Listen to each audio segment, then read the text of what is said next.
रशीद साहब ने कल शायद ये कहा कि अगर मैं उसके साथ वापस दिल्ली जाने के लिए तैयार हूँ तो वो मैदान छोड़ेंगे हमारे हक में। मैं आज कहता हूँ ना, जिस दिन उसको वापस तिहाड़ जेल वापस जाना होगा, मैं साथ जाऊंगा उसको वहाँ छोड़ने के लिए। मैदान छोड़े और घर में बैठे। पीछे रखना है, अलायंस का साथ देना है, क्या बावर कराने की कोशिश कर रहे थे आप?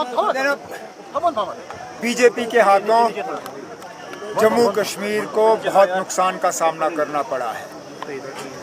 जम्मू में, कश्मीर में, हर तरह आप देखें तो लोग मायूस हैं, परेशान हैं। इस परेशानी से, इस मायूसी से बचने का एक ही तरीका है। बीजेपी और जो बीजेपी की मदद करने की तैयारी कर रहे हैं 8 अक्टूबर के बाद, उनको इस इलेक्शन में शिकस्त दिलवानी है। और उसके लिए प्री पोल अलायंस के तौर पे हमने अपने आप को लोगों के सामने पेश किया है, ये साबित करने के लिए कि हम ही लोग हैं जो बीजेपी के साथ मिलकर हुकूमत बनाने के लिए तैयार नहीं है। बाकी किसी न किसी रूप में बीजेपी की मदद करने के लिए मैदान में उतरे हुए हैं।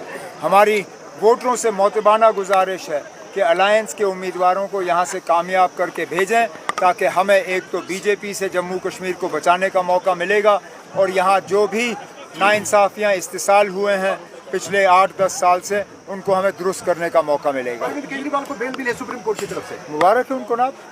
निकलने का तरीका तो अदालत ही है। यही तो धोखा बारामूला के लोगों को मिला। बारामूला के लोगों को कहा गया था कि वोट के ज़रिए आप किसी को निकाल सकते हो। वोट के ज़रिए कोई नहीं निकलता ना, निकलते हैं तो सिर्फ अदालत के ज़रिए।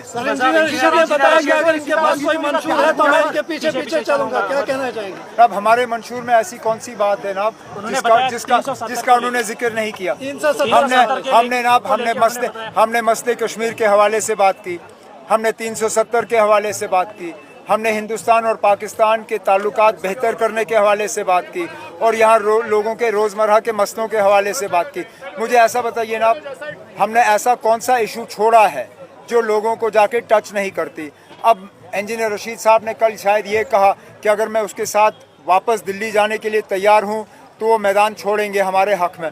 मैं आज कहता हूँ ना, जिस दिन उसको वापस तिहाड़ जेल वापस जाना होगा, मैं साथ जाऊंगा उसको वहां छोड़ने के लिए। मैदान छोड़े और घर में बैठे। अगर नेशनल कॉन्फ्रेंस अपने ये बताएगा कि 370 को लेके उनका मतलब एजेंडे को वो डिफाइन करेंगे, तो हम डिफाइन करने की क्या जरूरत है। हमने कहा है कि हम इसके बहाली के लिए लड़ाई लड़ेंगे। हमने तो कहा है, हम 2 चीज़ों पे लड़ रहे हैं ना। अब एक तो बीजेपी को बाहर रखने के लिए, और हमसे जो छीना गया है उसको दोबारा बहाल करने के लिए।